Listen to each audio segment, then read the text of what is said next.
ദൈവം അനുവദിക്കുന്ന സഹനങ്ങളുണ്ട്. 2 തരം സഹനങ്ങളുണ്ടെന്ന് കത്തോലിക്കാ സഭയുടെ മതബോധന ഗ്രന്ഥത്തിൽ കൃത്യമായിട്ട് നമ്മളെ പഠിപ്പിക്കുന്നുണ്ട്. ഒന്ന്, പാപത്തിൻ്റെ ശമ്പളമായ സഹനം, മരണം. 2, രക്ഷാകരമായ സഹനം. ഒന്ന് പാപത്തിൻ്റെ ശമ്പളമായ പരിണതഫലമായ സഹനം, 2 രക്ഷാകരമായ സഹനം. ഈ 2 സഹനങ്ങളിൽ ഏതെങ്കിലും ഒന്നിലായിരിക്കും നമ്മുടെ എല്ലാ സഹനങ്ങളും കടന്നു വരേണ്ടതും. നമ്മൾ ആ സഹനങ്ങൾക്കുള്ളിലാണ് ഇവയെ നോക്കി കാണേണ്ടത്. ഇനി പാപത്തിൻ്റെ ശമ്പളമായ സഹനത്തിലൂടെയാണ് നമ്മൾ കടന്നു പോകുന്നതെങ്കിൽ, ഞാൻ ആദ്യം പറഞ്ഞതുപോലെ ജോബ് ചെയ്തതുപോലെ, ജോബ് എന്ത് ചെയ്തു? അനുതപിച്ചു, ചാരം പൂശി, ചാക്കൊടുത്ത് തമ്പുരാന്റെ കാരുണ്യത്തിന് വേണ്ടി യാചിച്ചു. First part. ഇനി ദൈവം അനുവദിച്ച സഹനങ്ങളിലൂടെയാണ് നമ്മൾ കടന്നു പോകുന്നതെങ്കിൽ എങ്ങനെ ഈ സഹനങ്ങൾ എടുക്കണം? അതിൽ വല്ലാത്തൊരു പ്രതിസന്ധിയാണ് അനേകൾ സൃഷ്ടിക്കുന്നത്, അല്ലേ? ദൈവം അനുവദിച്ച സഹനങ്ങളിലൂടെ കടന്നു പോകുമ്പോൾ എങ്ങനെ ഈ സഹനങ്ങളെ നമ്മൾ എടുക്കണം എന്നുള്ളത് ഒരു ആത്മീയ മനുഷ്യൻ, പ്രത്യേകിച്ച് കുരിശിൽ നമുക്ക് വേണ്ടി പാടുപീഡകൾ സഹിച്ച് കുരിശ് വഹിച്ചുകൊണ്ട് കാൽവരിയിലേക്ക് നടന്നു നീങ്ങിയ ആ കർത്താവിനെ പിഞ്ചെല്ലാം നമ്മൾ ആഗ്രഹിക്കുമ്പോൾ നമ്മുടെ അനുദിന ജീവിതത്തിൻ്റെ കുരിശുകളെ എങ്ങനെ എടുക്കണമെന്ന് ദൈവത്തിൻ്റെ വചനം, ഈശോ നമ്മളെ പഠിപ്പിക്കുന്നുണ്ട്. ഇത് ഒരു ക്രിസ്ത്യാനി കൃത്യമായിട്ട് അറിഞ്ഞിരിക്കണം. ഹല്ലേലൂയ. ശ്രമമെടുത്ത് പറഞ്ഞ ഹല്ലേലൂയ. ഇതറിയുമ്പോൾ തന്നെ നമുക്ക് വലിയ സൗഖ്യം കിട്ടും, വലിയ വിടുതൽ കിട്ടും. അത് മാത്രമല്ല, ജീവിതത്തിൻ്റെ ഓരോ സഹനങ്ങളിലും നമ്മുടെ കാഴ്ചപ്പാടുകൾക്ക് മാറ്റമുണ്ടാകും, അല്ലേ? നമ്മൾ ഇന്ന് നമ്മുടെ ജീവിതത്തിൻ്റെ എല്ലാ സഹനങ്ങളെയും കണ്ടുകൊണ്ടിരിക്കുന്നത് നമ്മുടെ കണ്ണുകളിലൂടെയാണ്. അതുകൊണ്ടെന്താ? പല സഹനങ്ങൾക്ക് ഉത്തരവില്ല, പല സഹനങ്ങൾക്ക് പരിഹാരമില്ല, പല സഹനങ്ങളുടെ നടുവിൽ പെറുപെറുപ്പും നിരാശയും പരാതിയും ആകുലതയും ഒക്കെ നമ്മുടെ ജീവിതം തള്ളി നീക്കിക്കൊണ്ടിരിക്കുക. എന്നാൽ സഹനങ്ങളെയെല്ലാം കർത്താവിൻ്റെ കണ്ണുകളിലൂടെ കാണാൻ നമ്മൾ പഠിച്ചാൽ, വചനത്തിൻ്റെ വെളിച്ചത്തിൽ നമ്മൾ കടന്നു പോകുന്ന അനുദിന ജീവിതത്തിൻ്റെ സഹനങ്ങളെ മനസ്സിലാക്കാൻ ശ്രമിച്ചാൽ, അത് നമുക്ക് ആത്മാവിൽ തരുന്ന സൗഖ്യമുണ്ട്, ആത്മാവിൽ തരുന്ന വിടുതലുണ്ട്. അതിനേക്കാൾ ഉപരി ആത്മാവിൽ നമ്മൾ ഏറ്റെടുക്കുന്ന സഹനങ്ങൾക്കുള്ള രക്ഷാകര മൂല്യമെന്തെന്ന് പരിശുദ്ധാത്മാവ് നമുക്ക് പറഞ്ഞു തരും. ശ്രമത്തിൽ പറഞ്ഞേ ഹല്ലേലൂയ, ഹല്ലേലൂയ, ഹല്ലേലൂയ. അപ്പോൾ ദൈവം അനുവദിക്കുന്ന സഹനങ്ങളിൽ നമുക്കറിയാം, നമ്മുടെ അനുദിന ജീവിതത്തിലേക്ക് നോക്കിയാൽ നമ്മൾ പറയാം, അച്ഛാ മറ്റുള്ളവരിൽ നിന്നൊക്കെ ഒത്തിരി സഹനം ഉണ്ടാകുന്നുണ്ട്, അല്ലേ? നാട്ടുകാർ, വീട്ടുകാർ, കുടുംബക്കാർ, ഭർത്താവ്, ഭാര്യ, മക്കള്, ഇവരിലൂടെ, അല്ലെ, ജീവിത പങ്കാളിയുടെ മാതാപിതാക്കൾ, ഇവരിലൂടെയൊക്കെ എന്തോരം സഹനങ്ങളാണ് നമ്മൾ ഏറ്റെടുത്തുകൊണ്ടിരിക്കുന്നത്. അത്രമാത്രം സഹനങ്ങളുണ്ട്. നമ്മളിൽ തന്നെയുള്ള ചില സഹനങ്ങളുണ്ട്, അല്ലെ? പേഴ്സണൽ സ്ട്രഗിൾസ്, ട്രയൽസ്, സഫറിങ്സ് നമ്മൾ കടന്നു പോകുന്നുണ്ട്. നമ്മുടെ ഉള്ളിൽ തന്നെ എന്തെല്ലാം രീതിയിലുള്ള സഹനങ്ങളിലൂടെ നമ്മൾ കടന്നു പോകുന്നുണ്ട്. ആരോടും പറഞ്ഞിട്ടില്ലാത്ത, പങ്കുവെച്ചിട്ടില്ലാത്ത ചില സ്വകാര്യ ജീവിതത്തിൻ്റെ സഹനങ്ങളും വേദനകളും ഒക്കെ നമ്മൾ വഹിക്കുന്നവരാണ്. ഇതുകൂടാതെ ദൈവരാജ്യത്തെ പ്രതിയുള്ള സഹനങ്ങൾ കൂടിയുണ്ട്. നമ്മുടെ ജീവിതത്തിൽ ദൈവം അനുവദിക്കുന്ന സഹനങ്ങളിൽ, നമ്മുടെ തന്നെ ജീവിതത്തിൽ അനുവദിക്കപ്പെടുന്ന സഹനങ്ങൾ, മറ്റുള്ളവരിലൂടെ നമ്മുടെ ജീവിതത്തിൽ കർത്താവ് അനുവദിക്കുന്ന സഹനങ്ങൾ, സുവിശേഷത്തിന് വേണ്ടി, ദൈവരാജ്യത്തിന് വേണ്ടി നമ്മൾ എടുക്കേണ്ടി വരുന്ന സഹനങ്ങൾ, ഇതിനൊക്കെ കൃത്യമായ നിലപാടുകളുണ്ട്. ഹല്ലേലൂയ. ശ്രമത്തിൽ പറഞ്ഞേ ഹല്ലേലൂയ, ഹല്ലേലൂയ. ഇതിനകത്ത് ആദ്യത്തെ 2 നമ്മുടെ ഉള്ളിൽ, നമ്മുടെ ജീവിതത്തിൽ, നമ്മുടെ വ്യക്തി ജീവിതത്തിൻ്റെ സഹനങ്ങൾ, രോഗങ്ങൾ, പീഡകൾ, തകർച്ചകൾ, തടസ്സങ്ങൾ, പ്രതിബന്ധങ്ങൾ, പരാജയങ്ങൾ, നഷ്ടങ്ങൾ ഒക്കെ ഉണ്ടാകാം. അത് നമ്മുടെ സ്വകാര്യ ജീവിതത്തിൻ്റെ സഹനങ്ങളാണ്. 2, കുടുംബത്തിൽ നിന്നും, കുടുംബാംഗങ്ങളിൽ നിന്നും, മറ്റുള്ളവരിൽ നിന്നും, സമൂഹത്തിൽ നിന്നും ഒക്കെ ഏറ്റെടുക്കേണ്ടി വരുന്ന സഹനങ്ങൾ. ഈ സഹനങ്ങളിൽ പലപ്പോഴും നമുക്ക് നിയന്ത്രണമില്ല. We have no control. ഒരു കൺട്രോളും ഇല്ലാത്ത സമയം ഉണ്ടാകാം. നമുക്കൊന്നും കൺട്രോൾ ചെയ്യാൻ പറ്റില്ല. കാരണം ഇത് പുറമേ നിന്നുള്ള സഹനങ്ങളായതുകൊണ്ട് പലതും നമുക്കൊന്നും ചെയ്യാൻ, ഒന്നും നമ്മൾ നിസ്സഹായരായിട്ട് നോക്കി നിൽക്കേണ്ടി വരും ചില സമയത്ത്, അങ്ങനെയുള്ള സഹനങ്ങളിൽ. എന്നാൽ മൂന്നാമത് ഞാൻ പറഞ്ഞ സഹനം, ദൈവരാജ്യത്തിന് വേണ്ടിയുള്ള സഹനങ്ങൾ, സുവിശേഷത്തിനും വചനത്തിനും വേണ്ടിയുള്ള സഹനങ്ങൾ, കർത്താവിൻ്റെ സ്നേഹത്തിൽ വളരാനും കർത്താവിൻ്റെ സ്നേഹത്തിൻ്റെ സുവിശേഷകരാകാനും സാക്ഷികളാകാനുള്ള സഹനങ്ങൾ അത് വോളണ്ടറി, ഇങ്ങനെ നമ്മളെ സ്വതന്ത്രമായ സഹനമാണ്. അതായത് എനിക്ക് വേണമെങ്കിൽ എടുക്കാം, ഇല്ലെങ്കിൽ അറ്റ്സ് ഓക്കെ. അത് പലതും നമുക്ക് വേണമെങ്കിൽ എടുക്കാം, ഇല്ലെങ്കിൽ നമുക്ക് ഒഴിവാക്കാവുന്ന സഹനങ്ങളാണ് അതിൽ പലതും. എന്നാൽ മറ്റ് സഹനങ്ങളൊന്നും തന്നെ നമുക്ക് പലതും ഒഴിവാക്കാൻ പറ്റില്ല. ഇത് നമുക്ക് പലതും ഒഴിവാക്കാവുന്ന സഹനങ്ങളാണ്, ദൈവരാജ്യത്തിന് വേണ്ടിയുള്ള സഹനങ്ങൾ. എന്നാൽ വരും നാളുകളിൽ, ഇത് പ്രവചനമല്ല, ഈ കാലഘട്ടത്തിൻ്റെ അടയാളങ്ങളെ വ്യാഖ്യാനിച്ചുകൊണ്ട് പറയുന്നതാണ്, വരും നാളുകളിൽ ഒരുപക്ഷെ വിശ്വാസത്തിന് വേണ്ടി, സുവിശേഷത്തിന് വേണ്ടി വലിയ വില ഞാനും നിങ്ങളും കൊടുക്കേണ്ടി വരും. നമ്മുടെ സ്വാതന്ത്ര്യം പോലും, സുവിശേഷം കേൾക്കാനും സുവിശേഷം ശ്രവിക്കാനും സുവിശേഷാധിഷ്ഠിത ജീവിതം പോലും നയിക്കാൻ പറ്റാത്ത രീതിയിൽ അമിതമായ അപകടകരമായ വിശ്വാസത്തിന് വിപരീതമായി നിൽക്കുന്ന സഹനങ്ങളും വേദനകളൊക്കെ ഒരുപക്ഷെ എൻ്റെയും നിങ്ങളുടെയും ജീവിതത്തിൽ കടന്നു പോകേണ്ടി വരുന്ന ദിനങ്ങൾ വിദൂരത്തല്ല എന്നും നമ്മൾ മനസ്സിലാക്കിയിരിക്കുന്നത് നല്ലതായിരിക്കും. അത് കാലത്തിൻ്റെ അടയാളമാണ്. നമ്മൾ കാലത്തിൻ്റെ അടയാളങ്ങളെ വ്യാഖ്യാനിക്കണം, അല്ലേ? ഇന്ന് വീട്ടിലേക്ക് വരുന്ന സമയം ഇപ്പോൾ ഇരുണ്ട് കൂടുന്നു, കാറ്റ്, ഇതൊക്കെ കണ്ടപ്പോൾ നിങ്ങൾക്ക് പലർക്കും തോന്നി അയ്യോ ഇന്ന് പോകണ്ട. അതുകൊണ്ട് ചിലർ വീട്ടിലിരിപ്പുണ്ടാവും. കാറ്റ് മഴയൊക്കെ ആയതുകൊണ്ട്, അല്ലെങ്കിൽ അതിൻ്റെ ഒരു പ്രകൃതിയിലുണ്ടായ വ്യതിയാനം കണ്ടപ്പോൾ അതിശക്തമായ മഴയുണ്ടാകാൻ സാധ്യതയുണ്ട് എന്ന് തോന്നിയിട്ട് പുറത്തിറങ്ങാത്തവർ വരെ ഉണ്ടാവും, അല്ലേ?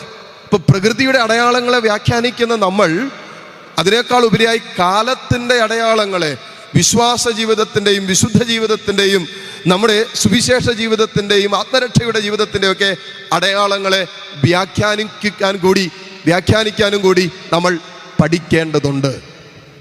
അങ്ങനെ വ്യാഖ്യാനിക്കുമ്പോൾ കഴിഞ്ഞൊരു 4-5 വർഷത്തെ കേരളത്തിൻ്റെ തന്നെ ഒരു അന്തരീക്ഷം എടുത്തു നോക്കിയാൽ, വരും നാളുകളിൽ വിശ്വാസത്തിന് വേണ്ടി രക്തം ചിന്തേണ്ടി വരുന്ന, സഹിക്കേണ്ടി വരുന്ന, ജീവൻ വരെ കൊടുക്കേണ്ടി വരുന്ന അനുഭവത്തിലൂടെ കടന്നു പോകാൻ സാധ്യതയുള്ള ദിനങ്ങൾ അധികം അകലെയല്ല എന്ന് നമ്മൾ അറിഞ്ഞിരുന്നാൽ നന്ന്.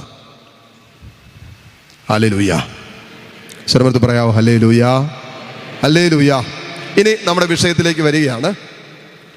നമ്മുടെ സ്വകാര്യ ജീവിതത്തിൻ്റെയും പേഴ്സണൽ ലൈഫിൻ്റെയും മറ്റുള്ളവരാൽ നമ്മുടെ ജീവിതത്തിൻ്റെ മേൽ ആഞ്ഞടിക്കുന്ന കടന്നു വരുന്ന സഹനങ്ങളിൽ നമ്മൾ എന്ത് നിലപാടെടുക്കണം? ഇത് അറിഞ്ഞിരിക്കണം, ഒരു ക്രിസ്ത്യാനി അറിഞ്ഞിരിക്കണം. നമ്മൾ എന്ത് നിലപാടെടുക്കണം? അതിനെങ്ങനെ നമ്മൾ നോക്കിക്കാണണം? അതിനോട് നമ്മൾ എങ്ങനെ പ്രതികരിക്കണം? പലപ്പോഴും നമ്മുടെ സഹനങ്ങളോടുള്ള പ്രതികരണം മുഴുവനും വൈകാരികമായ പ്രതികരണം. നമ്മുടെ പലരുടെയും സഹനങ്ങളോടുള്ള പ്രതികരണങ്ങൾ പലപ്പോഴും വൈകാരികമായ പ്രതികരണമാണ്. ശ്രദ്ധിക്കുക, വൈകാരികമായി ഒരു വിഷയത്തെ നമ്മൾ എടുത്താൽ ആ വിഷയത്തിൽ ഒരിക്കലും പരിഹാരം കണ്ടെത്താൻ നമുക്ക് പറ്റില്ല.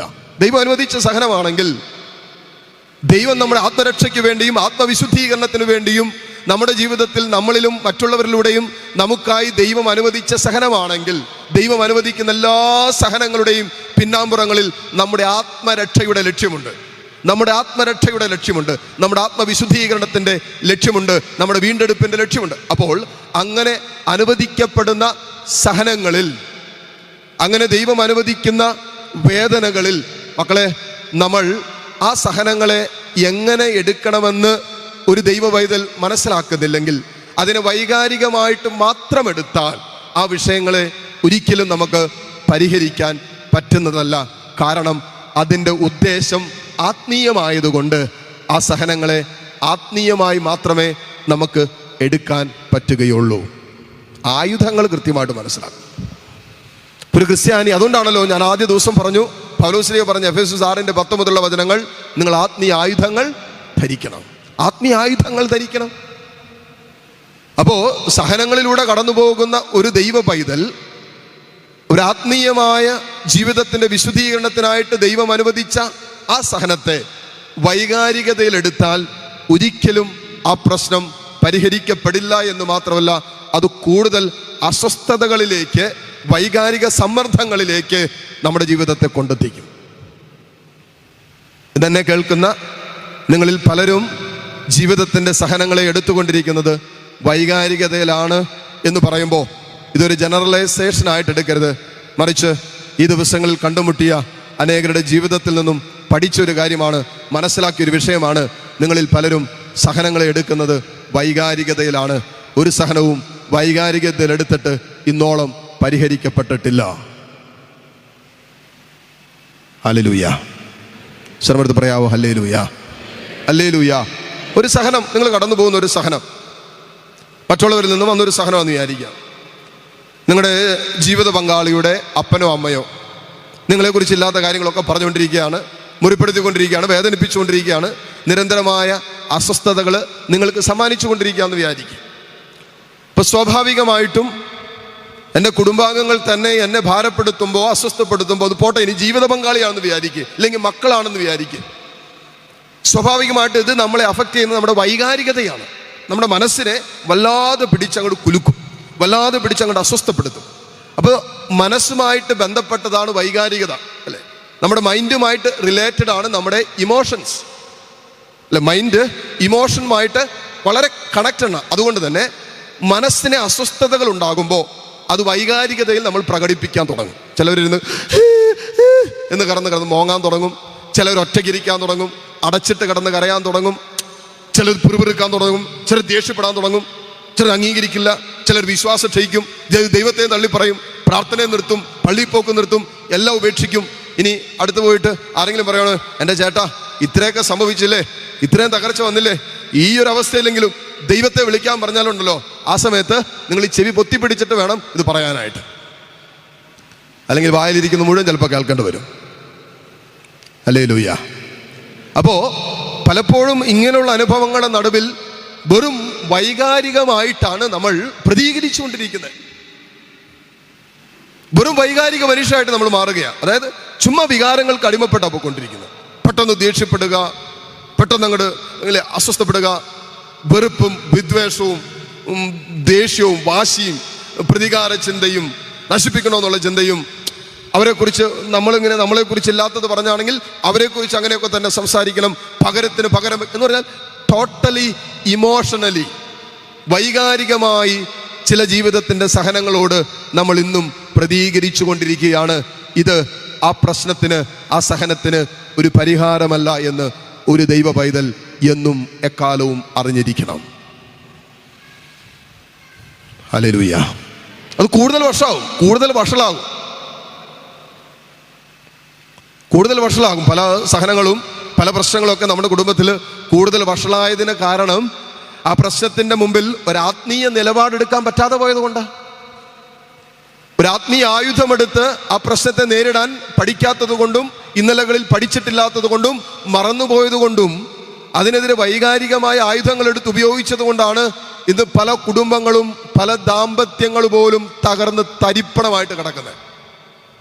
ഹല്ലേലൂയ. ഒത്തിരി ദാമ്പത്യങ്ങൾ തകർന്നുപോയി, തരിപ്പണമായിപ്പോയി, വൈകാരികമായിട്ട് ചില വിഷയങ്ങളെ കണ്ടതുകൊണ്ട് മാത്രം. വേറെ ഒന്നുമില്ല, അത് പ്രത്യേകിച്ച് പ്രശ്നങ്ങളൊന്നുമില്ല. വൈകാരികമായ പ്രശ്നങ്ങൾ, ഈഗോ, ക്ഷമിക്കാൻ പറ്റുന്നില്ല, അംഗീകരിക്കാൻ പറ്റുന്നില്ല, ഉൾക്കൊള്ളാൻ പറ്റുന്നില്ല. കാരണം ഒരു പ്രശ്നം വന്നു, ആ പ്രശ്നത്തെ ആത്മീയമായിട്ട് രണ്ടുപേരും നേരിട്ടില്ല. ആരെങ്കിലും ഒരാളെങ്കിലും ആത്മീയമായിട്ട് നേരിടാൻ പഠിച്ചിരുന്നെങ്കിൽ പല ദാമ്പത്യ ബന്ധങ്ങളും തകരാതെ ഇന്നും തുറന്നുകൊണ്ട് പോകാമായിരുന്നു, അല്ലേ? ഒരൊറ്റ നിമിഷത്തിന്റെ വൈകാരികത കൊണ്ട് തകർന്നു പോയ എത്ര ബന്ധങ്ങളുണ്ട്. ഒരൊറ്റ വൈകാരികതയുടെ സംസാരം കൊണ്ട് തകർന്നു പോയ എത്ര ബന്ധങ്ങളുണ്ട്.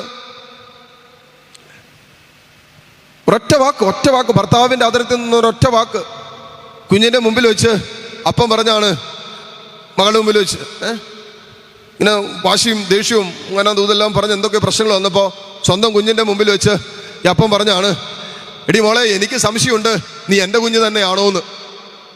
പ്രത്യേകിച്ചൊന്നും പറഞ്ഞൊന്നുമില്ല, വളരെ നിസ്സാരമായിട്ട് ഒരൊറ്റ വാക്കേ പറഞ്ഞുള്ളൂ. എനിക്ക് സംശയമുണ്ട്, നീ എൻ്റെ തന്നെയാണോ എന്ന്. ആ ഡൈവേഴ്സായി പോയി ആ ബന്ധം.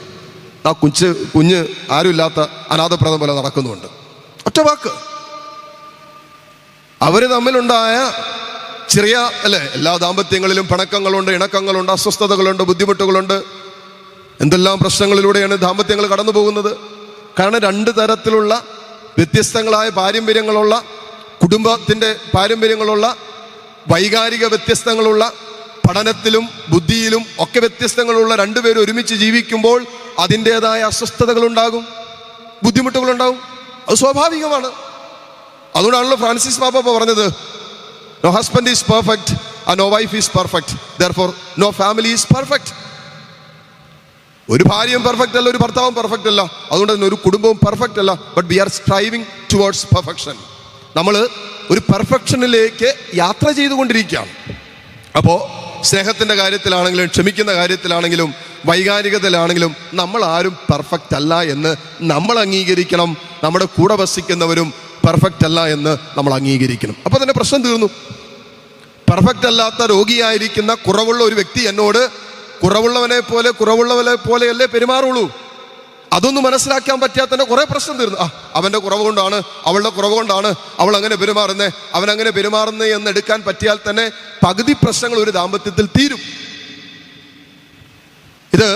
അതിനു പകരം വൈകാരികതയ്ക്ക് അടിമപ്പെട്ടു പോയിട്ട് ആ സമയത്ത് പറയുന്നത് എന്താണ്, പ്രവർത്തിക്കുന്നത് എന്താണെന്ന് പോലും അറിയാൻ പറ്റാതെ ആത്മീയ ആയുധങ്ങൾ ഉപയോഗിക്കാൻ അറിയാത്തത് കൊണ്ട് തകർന്നുകൊണ്ടിരിക്കുന്ന എത്രയേറെ ബന്ധങ്ങൾ നമ്മുടെ കുടുംബങ്ങളിലും സമൂഹങ്ങളിലും ഓരോ ദിവസവും നമ്മൾ കണ്ടുകൊണ്ടിരിക്കുന്നു എന്നുള്ളത് കണ്ണു തുറപ്പിക്കേണ്ട വിഷയമാണ്. എന്ന് പറഞ്ഞാൽ ഒരു വിഷയത്തെയും വൈകാരികതയിലെടുത്ത് പരിഹരിക്കാമെന്ന് നമ്മൾ പ്രതീക്ഷിക്കരുത്. അത് കൂടുതൽ അപകടകരമായ അവസ്ഥയിലേക്ക് പോകും.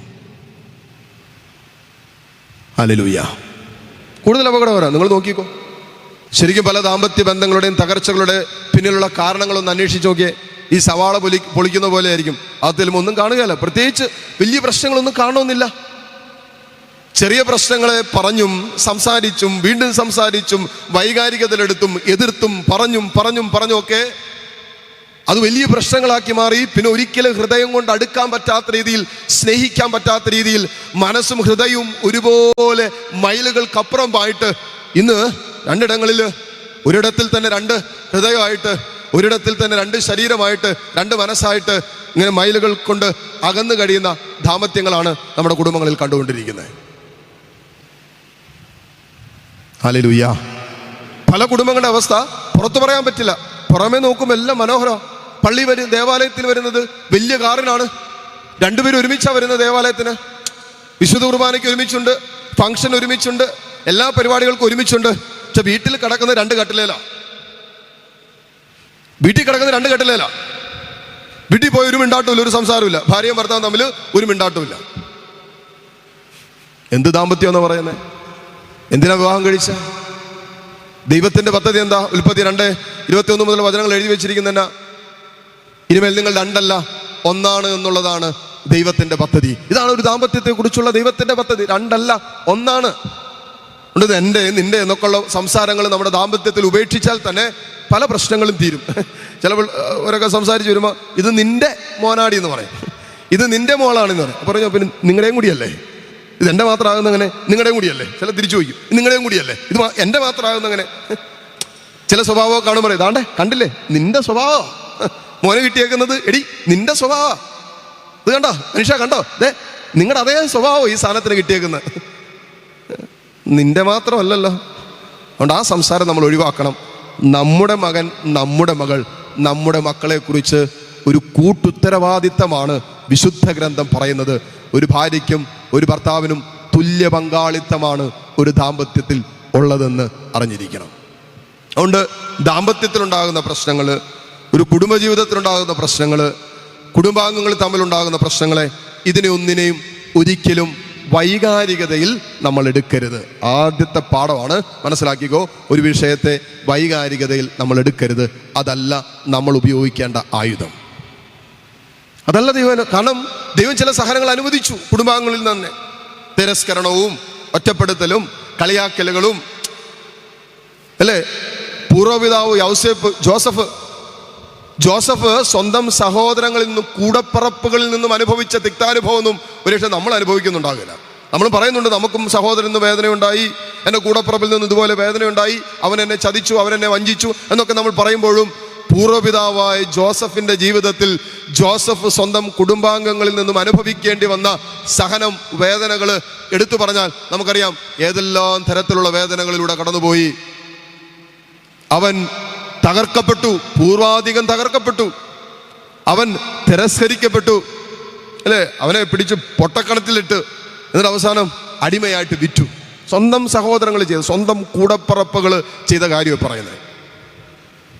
ഇത്രയൊന്നും വേദന ഒരുപക്ഷെ നമുക്കുണ്ടായിട്ടുണ്ടോ? ചിലപ്പോൾ എല്ലാ വാക്കുകൾ പറഞ്ഞിട്ടുണ്ടാകാം, എന്തെങ്കിലുമൊക്കെ കാര്യങ്ങൾക്കൊക്കെ ഒരുപക്ഷെ നമ്മൾ പ്രതീക്ഷിച്ച സ്നേഹം കിട്ടിക്കാണില്ല, അംഗീകാരം കിട്ടിക്കാണില്ല. ഒരു ബന്ധം, ഒരു സ്വന്തം സഹോദര ബന്ധം ഇന്ന് കഴിഞ്ഞ 16 വർഷമായിട്ട് തകർന്നു കിടക്കുന്നതിൻ്റെ ഒരു കാരണം എന്നാണെന്നറിയാവോ? സ്വന്തം മകളുടെ വിവാഹത്തിന് വീട്ടിൽ പോയി വിളിച്ചില്ല എന്നുള്ള ഒറ്റ കാരണം കൊണ്ട് കഴിഞ്ഞ 16 വർഷമായിട്ട് സ്വന്തം കൂടപ്പുറപ്പിനോട് മിണ്ടിയിട്ടില്ലെന്ന് മാത്രമല്ല, അവരുടെ വീട്ടിൽ 2ാമതും 3ാമതും കല്യാണം നടന്നിട്ട് ആ വീട്ടുമുറ്റത്ത് കാലുകുത്തിയ പോലുമില്ല. കാരണം പറഞ്ഞത്, ഞാൻ എൻ്റെ മകളുടെ കല്യാണത്തിന് അവൻ്റെ വീട്ടിൽ പോയാ വിളിച്ചത്, എന്നിട്ട് സ്വന്തം കൂടപ്പുറപ്പ് എന്നെ ഫോണിലൂടെ വിളിച്ച്, എന്നിട്ട് പറഞ്ഞ ന്യായീകരണം എന്നാണെന്നറിയാവോ? ഞാൻ വിളിക്കാൻ വന്നപ്പോൾ ജ്യേഷ്ഠൻ വീട്ടിലില്ലായിരുന്നെന്ന് പറഞ്ഞുകൊണ്ട് ഫോണിലൂടെ അവൻ്റെ മകളെ വിളിച്ചെന്ന്, മകളുടെ കല്യാണം വിളിച്ചെന്ന്. കാരണം പറഞ്ഞതാ. 16 വർഷമായിട്ട് മിണ്ടിയിട്ടില്ല, പരസ്പരം മിണ്ടിയിട്ടില്ലെന്ന് മാത്രമല്ല, ആ വീട്ടിൽ പിന്നെ ഒരിക്കലും ഈ പറയുന്ന സഹോദരൻ പോയിട്ടുമില്ല. ഇത്രേ ഉള്ളൂ. ബന്ധം തകരാനുള്ള കാരണം പറഞ്ഞതാ, എന്നെ ഫോണിലൂടെയാണ് വിളിച്ചത്, വന്ന് വിളിച്ചില്ലെന്ന്. നമുക്കൊക്കെ വലിയ തമാശ. പക്ഷേ ഉണ്ടല്ലോ, ഇന്ന് പിശാച് എന്തോരം പ്രവർത്തിക്കുന്നുണ്ടെന്ന് നോക്കിയേ. പിശാചിൻ്റെ ഏക കെണി എന്നാണെന്നറിയാവോ മക്കളെ? നമ്മുടെ ബന്ധം മുറിക്കുക എന്നുള്ള അടിസ്ഥാനപരമായ വഞ്ചന എന്താണെന്നറിയോ? നമ്മൾ അറിയുന്നില്ല, നമ്മൾ ഈ വഞ്ചനയിൽ പെട്ട് കിടക്കുക, പിശാചിന്റെ കെണിയിൽ പെട്ട് കിടക്കുക. നമ്മുടെ പ്രാർത്ഥനാ ജീവിതത്തെ, നമ്മുടെ ബന്ധത്തെ മുറിക്കുക എന്നുള്ളതാണ് പിശാചിന്റെ ഏറ്റവും വലിയ കെണി. അതുകൊണ്ടാണ് ദാമ്പത്യ ബന്ധങ്ങളെ കുറിച്ച് വചനം പറയുമ്പോൾ നിങ്ങൾ പരസ്പരം ഐക്യത്തിൽ നിലനിൽക്കണം, അല്ലെങ്കിൽ നിങ്ങളുടെ പ്രാർത്ഥനാ ജീവിതം അതുകൊണ്ട് മുറിഞ്ഞു പോവും. എന്തിനാ ഐക്യത്തിൽ നിൽക്കുന്നത്? പ്രാർത്ഥന മുറിയാതിരിക്കാൻ. പിശാചിന്റെ കെണിയാണ് നിങ്ങളെ വിഘടിപ്പിച്ചിട്ട്, വേർപെടുത്തിയിട്ട്, ഭിന്നിപ്പിച്ചിട്ട്, കുടുംബത്തിൽ ഭിന്നത വിതച്ചിട്ട് നിങ്ങളുടെ പ്രാർത്ഥനാ ജീവിതത്തെ പോലും തകർക്കും. എന്ന് പറഞ്ഞാൽ സഹോദരങ്ങളോടുള്ള ബന്ധം മുറിച്ച് ദൈവത്തോടുള്ള നിങ്ങളുടെ ബന്ധവും മുറിക്കും. അങ്ങനെ ആത്മരക്ഷ അപകടത്തിലാക്കുമെന്നുള്ള ആ ഒരു ചിന്ത മനസ്സിലാക്കാൻ പറ്റാത്ത രീതിയിൽ ഭോഷന്മാരായിട്ട് നമ്മൾ പലരും ജീവിച്ചുകൊണ്ടിരിക്കുകയാണ്. ഭോഷന്മാരായിട്ട്. ഹല്ലേലൂയ. നമ്മൾ എന്നിട്ട് ആ വ്യക്തികളെ, ജീവിത പങ്കാളി, മക്കൾ, കുടുംബങ്ങൾ, ഇവരൊക്കെ നമ്മൾ ശത്രുക്കളായിട്ട് കണ്ടുകൊണ്ടിരിക്കും. ഇവരാരും നമ്മുടെ ശത്രുക്കളല്ല. ഇവരൊക്കെ പിശാച് ഏക ശത്രു. ഒരുപക്ഷെ ചില സമയങ്ങളിൽ, ചില ഇടങ്ങളിൽ, ചില വേളകളിൽ ഉപകരണങ്ങളാക്കി മാറ്റും. അത്രേ ഉള്ളൂ. ഉപകരണങ്ങളാക്കി മാറ്റും. പിശാചിന്റെ ഉപകരണങ്ങളാക്കി ചില സമയത്ത് സംസാരിക്കും, അവരിലൂടെ സംസാരിക്കും പിശാച്. അത് ആര് വേണമെങ്കിലും പിശാചിനടുത്ത് ഉപയോഗിക്കാം. ഭാര്യ ഉപയോഗിക്കാം, ഭർത്താവിനെ ഉപയോഗിക്കാം, അല്ലേ? ആദത്തെ വീഴിക്കാൻ ആരെ എടുത്ത് ഉപയോഗിച്ചേ? പറ. ആദത്തെ കൊണ്ട് പാപം ചെയ്യിക്കാൻ പിശാച് എടുത്ത് ഉപയോഗിച്ച ആരെയാ? ഹവ്വായെ, സ്വന്തം ഭാര്യയെ, സ്വന്തം ഭാര്യ. അതുകൊണ്ട് ആരെ വേണമെങ്കിലും നമ്മളിൽ പ്രവർത്തിച്ചു കൊണ്ടിരിക്കുന്ന ദൈവകൃപയെ തടസ്സപ്പെടുത്താൻ, നമ്മുടെ ആത്മരക്ഷയെ അപകടത്തിലാക്കാൻ, നമ്മുടെ ദൈവത്തോടുള്ള ബന്ധത്തെ വിച്ഛേദിച്ച് കളയാൻ ആരെ വേണമെങ്കിലും പിശാചിന് എടുത്തുപയോഗിക്കാം. അങ്ങനെ നമ്മുടെ വൈകാരികതയിൽ, നമ്മുടെ മനസ്സിനെ മുറിവേൽപ്പിച്ച് നമ്മുടെ ദൈവത്തോടുള്ള ബന്ധവും നമ്മുടെ ആത്മരക്ഷയും നഷ്ടപ്പെടുത്തി ആത്മീയ ആയുധങ്ങൾ ഉപയോഗിക്കാൻ മറന്നു പോകുന്ന രീതിയിൽ വൈകാരികതയിൽ നമ്മൾ പ്രതികരിക്കാനും, അങ്ങനെ നമ്മുടെ ആത്മരക്ഷ അപകടത്തിലാക്കുന്ന ജീവിതത്തിൻ്റെ വൈകാരികതമായ കെട്ടുകളിൽ പിശാച് നമ്മളെ ബന്ധിച്ചിടും. അതുകൊണ്ട് ഈ വിഷയം മക്കളെ നമ്മൾ ശരിക്കും ശ്രദ്ധിക്കണം, ശരിക്കും ശ്രദ്ധിക്കണം. അപ്പോൾ കുടുംബത്തിൽ തന്നെ ഞാൻ പറഞ്ഞു തുടങ്ങിയത് എങ്ങനെയാണ്? നിൻ്റെ ഭർത്താവിൻ്റെ അമ്മയോ ഭാര്യയുടെ മാതാപിതാക്കളോ ആരെങ്കിലും മൂലം, ഭർത്താവ് മൂലമോ ഒക്കെ സഹനങ്ങൾ ഉണ്ടാകുമ്പോൾ, ജോസഫിന് സ്വന്തം കൂടപ്പിറപ്പുകളിൽ നിന്നും സഹനങ്ങളുണ്ടായി. അതിൻ്റെ പൂർത്തീകരണമായിട്ട് ഈജിപ്തിലേക്ക് പോയി. അവിടെ കർത്താവ് അവനെ ഉയർത്തി, അല്ലേ? തകർക്കപ്പെട്ടു, തിരസ്കരിക്കപ്പെട്ടു. അവസാനം കർത്താവ് അവനെ ഉയർത്തപ്പെടുന്നൊരു അനുഭവമുണ്ട് മക്കളെ. നമ്മൾ ഈ തകർക്കപ്പെട്ടും പരിഹസിക്കപ്പെട്ടും മുറിയപ്പെട്ടും ഒക്കെ ജീവിതത്തിലൂടെ കടന്നു പോകുമ്പോൾ ആ സഹനങ്ങളും ആ വേദനകളും സന്തോഷത്തോടെ കർത്താവിനെ പ്രതി ഏറ്റെടുത്ത് മുന്നോട്ട് പോകുമ്പോൾ നിന്റെ ജീവിതത്തിൽ കർത്താവ് കാൽവരിയിൽ ഉയർത്തപ്പെട്ടതുപോലെ, അതിനുശേഷം ഉത്ഥാനത്തിലൂടെ അവൻ ജീവനിലേക്ക് പ്രവേശിച്ചതുപോലെ മക്കളെ നമ്മളും ഉയർത്തപ്പെടുന്ന, അവൻ്റെ ഉത്ഥാനത്തോട് ചേർന്ന് ഉയർത്തപ്പെടുന്ന ഒരു പദ്ധതി സഹനത്തിന് ശേഷം കർത്താവ് നമുക്കായിട്ടും ഒരുക്കിയിട്ടുണ്ട്. ഹല്ലേലൂയ. ശ്രമത്തിൽ പറഞ്ഞേ ഹല്ലേലൂയ, ഹല്ലേലൂയ. അപ്പൊ ഇങ്ങനെയുള്ള സഹനങ്ങൾ നമ്മുടെ ജീവിതത്തിൽ വരുമ്പോൾ, മറ്റുള്ളവരിൽ നിന്നും സഹനങ്ങൾ ഏറ്റെടുക്കേണ്ടി വരുമ്പോൾ നമ്മൾ ആ സഹനത്തോട് എന്ത് നിലപാടെടുക്കണം? അതിന് നമ്മൾ എടുക്കേണ്ടത് ആത്മീയ ആയുധമാണ്. വൈകാരികതയിലല്ല ഈ വിഷയങ്ങളെ നോക്കിക്കാണേണ്ടത്. അപ്പനെ തെറിവിളിക്കുകയോ, അമ്മയെ തെറിവിളിക്കുകയോ, അപ്പനെതിരെ മെക്കിട്ട് കയറുകയോ, അമ്മയ്ക്കെതിരെ ഒച്ചപ്പാടുണ്ടാക്കുകയോ, മക്കളെ പിടിച്ചിട്ട് തല്ലുകയോ. ചിലപ്പോഴെങ്കിലും ഞാൻ കണ്ടിട്ടുണ്ട്, ഭർത്താവിനോട് പ്രശ്നമായി, അവർ തമ്മിലാ പ്രശ്നം. ഭർത്താവിനെ തല്ലാൻ പറ്റാത്തതുകൊണ്ട് മുലകുടി മാറാത്ത കുഞ്ഞാ പടാന്ന് പറഞ്ഞുകൊണ്ട് അടിച്ചുകൊണ്ടിരിക്കുക. ഞാൻ വീട്ടിൽ ചെന്നപ്പോൾ ഈ കാളയെ തല്ലുന്ന പോലെ ഇത്തിരി പോകുന്ന കുഞ്ഞിനിട്ട് അടിച്ചുകൊണ്ടിരിക്കുക. ഞാൻ ചോദിച്ചു, എന്നാ ഈ ചെറിയ ഭർത്താവുമായിട്ട് എന്തോ വാക്കുതർക്കം ഉണ്ടായത്, പ്രശ്നം ഉണ്ടായത്. ആ വൈകാരികത തീർക്കാൻ വേണ്ടി ഭർത്താവിനിട്ട് തല്ലാൻ പറ്റാത്തതുകൊണ്ട് എന്നെ ഈ പിഞ്ചു കുഞ്ഞിനിട്ട് അടിച്ച് താർത്തുകൊണ്ടിരിക്കുക. നമ്മൾ ചെയ്തുകൊണ്ടിരിക്കുന്നത് വൈകാരികമായിട്ട് പ്രതികരിച്ചുകൊണ്ടിരിക്കുക. അതല്ല ചെയ്യേണ്ടത്. ഇതിന് ആത്മീയ ആയുധങ്ങളാണ് ഒരു ആത്മീയ മനുഷ്യൻ എടുക്കേണ്ടത്. ഇത് മനസ്സിലാക്കാനുള്ള വിവേകം, ജ്ഞാനം ഒരു ആത്മീയ മനുഷ്യന് പരിശുദ്ധാത്മാവ് തരും. അത് സ്വീകരിച്ചുകൊണ്ടാണ് ഒരു ആത്മീയ മനുഷ്യൻ ജീവിക്കേണ്ടത്. അല്ലാതെ ചുമ്മാ മൃഗങ്ങളെ പോലെ വൈകാരികതകൾക്ക് അടിമപ്പെട്ട് ജീവിക്കേണ്ടവരല്ല ഒരു ആത്മീയ മനുഷ്യൻ. ഹല്ലേലൂയ. അല്ലെ, മൃഗത്തിന്റെ പ്രത്യേകത ഒരു വൈകാരികത, ആ വൈകാരികതയ്ക്ക് പെട്ടെന്ന് അടിമപ്പെട്ടു പോകും. പ്രത്യേകിച്ച് ആലോചന ഉണ്ടാകണമെന്നില്ല.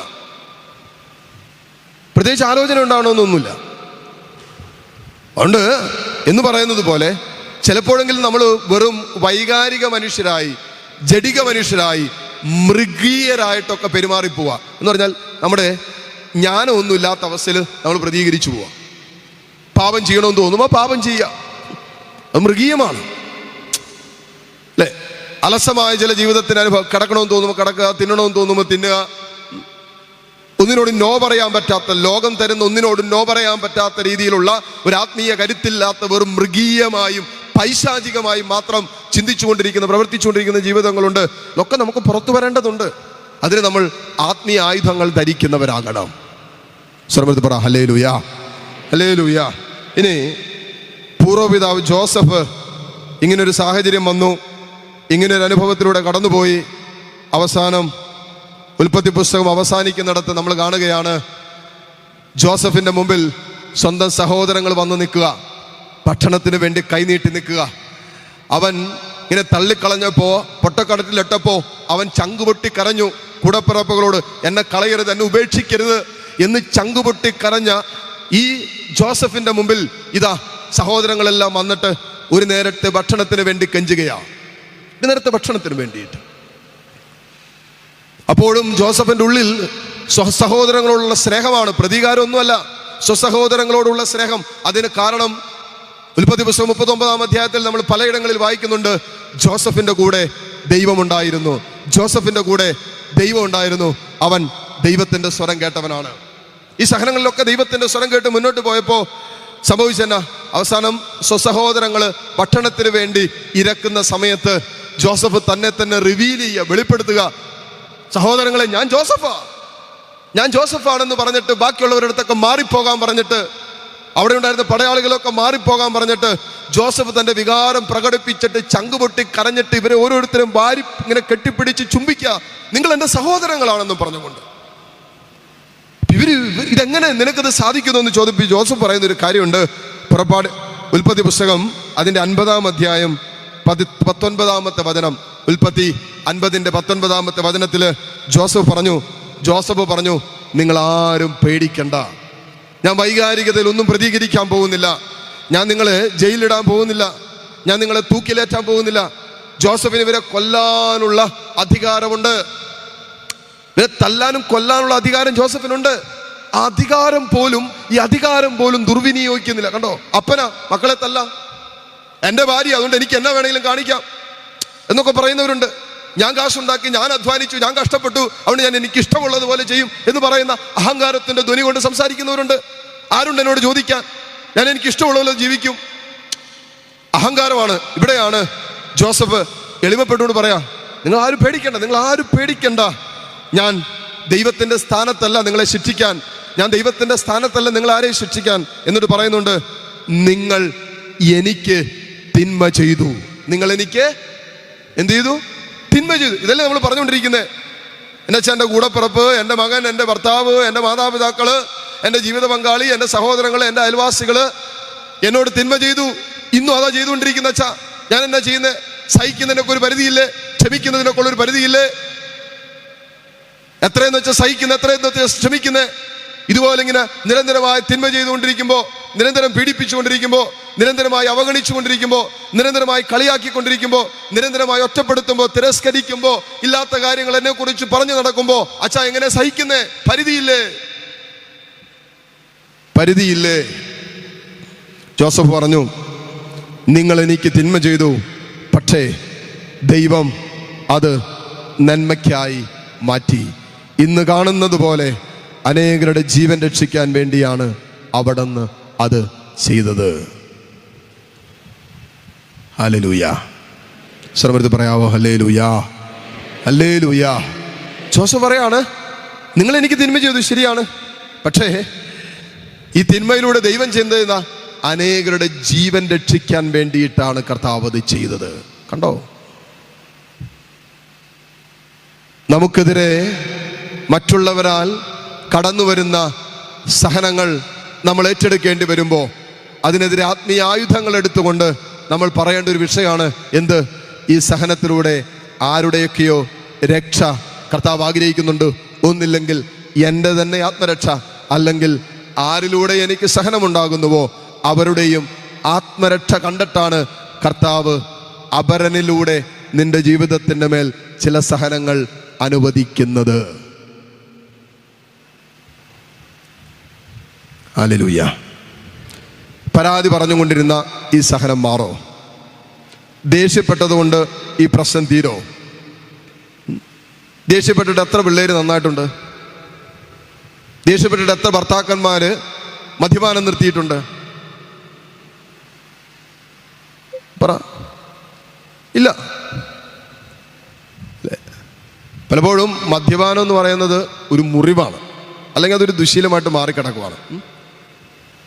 പലപ്പോഴും ഫുൾട്ടൻ ജോഷി തൻ്റെ പുസ്തകത്തിൽ പറയുന്നത് ഞാനിങ്ങനെ കേട്ടതാണ്, വായിച്ചതാണ്. ഫുൾട്ടൻ ജോഷി പറയാനുള്ള കാര്യമുണ്ട്, ഒരു മദ്യപാനി നിന്റെ മുമ്പിൽ വരുമ്പോൾ അവൻ മദ്യപാനി ആയതിൻ്റെ പേരിൽ അവനെ കുറ്റപ്പെടുത്തരുത്. അവൻ മദ്യപാനിയായി തീരാനുള്ള ചില കാരണങ്ങൾ അവൻ്റെ ജീവിതത്തിൻ്റെ ഇന്നലകളുണ്ട്. അത് മനസ്സിലാക്കി അവനെ ഒന്ന് സഹായിക്കാൻ പറ്റിയാൽ അവനെ വീണ്ടെടുക്കാൻ എളുപ്പമാണ്. എന്ന് പറഞ്ഞാൽ നമ്മളോടൊക്കെതിരെ തിന്മ ചെയ്യുന്ന ചില ജീവിതങ്ങൾ, നമ്മൾ അതുപോലെ ഭാരപ്പെടുത്തുന്ന വേദനിപ്പിക്കുന്ന സഹനങ്ങൾ മാത്രം സമ്മാനിക്കുന്നവർ നമ്മുടെ കൂടെയും നമ്മുടെ അടുത്തും വസിക്കുമ്പോൾ ഒരു കാര്യം മനസ്സിലാക്കണം, അവരുടെ ജീവിതത്തിൻ്റെ ഇന്നലകളിൽ അവരനുഭവിച്ച ചില ദുരനുഭവങ്ങളാണ് അവരെ അങ്ങനെയാക്കി മാറ്റിയത്. ഇന്നലകളിൽ അവരുടെ ജീവിതത്തിൻ്റെ മേൽ അടിച്ചേൽപ്പിക്കപ്പെട്ടതും അനുഭവിക്കേണ്ടി വന്ന ജീവിതത്തിൻ്റെ ചില അനുഭവങ്ങളാണ് അവരെ കഠിന ഹൃദയരാക്കി മാറ്റിയത്, അവരെ ദുശീലങ്ങൾക്ക് അടിമപ്പെട്ടു പോകാൻ കാരണമാക്കിയത്, അവരെ ചില ജീവിതത്തിൻ്റെ വേളകളിൽ ബലഹീനരാക്കി തീർത്തത് ഒരുപക്ഷെ ഇന്നലകളുടെ അവരുടെ ജീവിതത്തിൻ്റെ അനുഭവങ്ങളായിരിക്കാം എന്ന് മനസ്സിലാക്കാൻ തക്ക വിധത്തിൽ അവരൻ്റെ ഭാഗത്തുനിന്ന് ചിന്തിക്കാൻ പരിശുദ്ധാത്മാവ് നമ്മെ സഹായിക്കും. ഇതൊരു ആത്മീയ ആയുധമാണ്. ഹല്ലേലൂയ. നമുക്കെതിരെ തിന്മ നിരൂപിക്കുമ്പോൾ ആരിലൂടെ നമുക്ക് സഹനമുണ്ടാകുന്നുവോ ആ സഹനം തരുന്നവരുടെ ഷൂസിൽ, അവരുടെ പൊസിഷനിൽ നമ്മൾ നിന്നിട്ട് അവരുടെ കണ്ണുകളിലൂടെ നമ്മളെ കാണാൻ ശ്രമിക്കുമ്പോൾ ഒരുപക്ഷെ അവരങ്ങനെ പറയാൻ, ദേഷ്യപ്പെടാൻ, അവരങ്ങനെ ചെയ്യാൻ, അവരിന്ന് ഈ അവസ്ഥയിലാകാനൊക്കെ അവരുടെ ജീവിതത്തിൻ്റെ പിന്നാമ്പുറങ്ങളിൽ ഉണ്ടാകും പറയാനുള്ള കാരണങ്ങൾ ഉണ്ടാകും. അപ്പൊ ഇങ്ങനെയുള്ള ജീവിതത്തിന്റെ ചില ദുരനുഭവങ്ങളും ഇന്നലകളുടെയും കുഞ്ഞുനാൾ മുതലേ ചെറുപ്പകാലം മുതലേ അനുഭവിക്കേണ്ടി വന്ന ചില തിക്താനുഭവങ്ങള്, ചില മുറിവുകള്, ചില ക്ഷതങ്ങള്, ചില സൗഖ്യം കിട്ടാത്ത ജീവിതത്തിന്റെ അനുഭവങ്ങള് ജീവിതത്തെ, മനസ്സിനെ വല്ലാതെ ഭാരപ്പെടുത്തി പെട്ടെന്ന് കരയുക, പെട്ടെന്ന് വിഷമിക്കുക, ദേഷ്യപ്പെടുക, സങ്കടപ്പെടുക, പരാതി പറയുക, പിറുപിറുക്കുക, അംഗീകരിക്കാൻ പറ്റുന്നില്ല, ചില നിർബന്ധ ബുദ്ധി, ഇങ്ങനെയുള്ള കാര്യങ്ങളിലും ചില ദുശീലങ്ങളിലും ചില വൈകൃതങ്ങളിലുമൊക്കെ ചില ജീവിതങ്ങളെ ബന്ധിക്കപ്പെട്ടതുപോലെ കെട്ടപ്പെട്ടതുപോലെ കിടക്കാൻ കാരണമാകുന്ന അവരുടെ ജീവിതത്തിന്റെ ഇന്നലകളും അവർക്കുണ്ട് എന്ന് മനസ്സിലാക്കാൻ അവരുടെ ഭാഗത്തുനിന്ന് ചിന്തിക്കുമ്പോൾ അല്പം കൂടി അവരെ മനസ്സിലാക്കാൻ എളുപ്പമാണ്. ഇതാണ് യേശു കാൽവരിയിൽ എടുത്തുപയോഗിച്ച ഒരു ആത്മീയ ആയുധം. അതാ ഈശോ കാൽവരിയിൽ ഉപയോഗിച്ചത്. അപ്പോ ദൈവം നമ്മുടെ ജീവിതത്തിൽ അവരിലൂടെ അനുവദിക്കുന്ന സഹനങ്ങളുടെ പിന്നാമ്പുറങ്ങളിൽ നമ്മൾ ഉപയോഗിക്കേണ്ടത് യേശു ഏത് ആയുധമാണോ കാൽവരിയുടെ നെറുകയിൽ സഹനത്തിൽ 3 ആണികളിൽ കിടക്കുമ്പോൾ യേശു ഏത് ആയുധമാണ് എടുത്തുപയോഗിച്ചത്, അതേ ആയുധമായിരിക്കണം ഒരു ദൈവ പൈതൽ എടുത്തുപയോഗിക്കേണ്ടതെന്ന് ഹൃദയത്തിൽ, ജീവിതത്തിൽ ഇന്ന് ഈ നിമിഷങ്ങളിൽ വചനം കേൾക്കുമ്പോൾ ഉറപ്പിക്കണം. എന്നിട്ടേ പുറത്തോട്ട് പോകാവൂ.